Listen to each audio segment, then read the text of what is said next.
నమస్కారం ఈటీవీ 360కి స్వాగతం ముందుగా ప్రధాన అంశాలు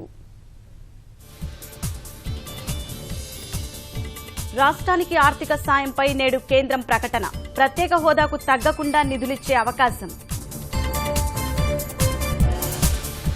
70-30 నిష్పత్తిలో పోలవరం ప్రాజెక్టు వ్యయం బెజవాడకు రైల్వే జోన్ రెవెన్యూ లోటు భర్తీ జీఎస్ఎల్వీ ప్రయోగానికి నేటి నుంచి కౌంట్ డౌన్ రేపు సాయంత్రం నింగిలోకి ఇన్సాట్ 3DR ఉపగ్రహం ద్వంద్వ రిజిస్ట్రేషన్ల కట్టడి దిశగా ప్రభుత్వం చర్యలు ఫిర్యాదు వస్తే విచారణ జరిపేలా చట్ట సవరణకు నిర్ణయం ఈఎస్ఐ వేతన పరిమితి 21,000కు పెంపు 50 లక్షల మందికి లబ్ధి చేకూరే అవకాశం నేడు భారత్ ఆసియాన్ సదస్సుకు ప్రధాని మోదీ ఆగ్నేషియా దేశాలతో మైత్రి బలోపేతమే లక్ష్యం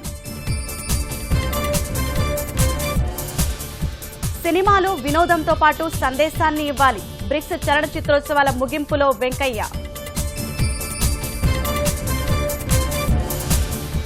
టీ20లో 263 పరుగులతో ఆసీస్ ప్రపంచ రికార్డు మాక్స్వెల్ అద్భుత ఇన్నింగ్స్ శ్రీలంక చిత్తు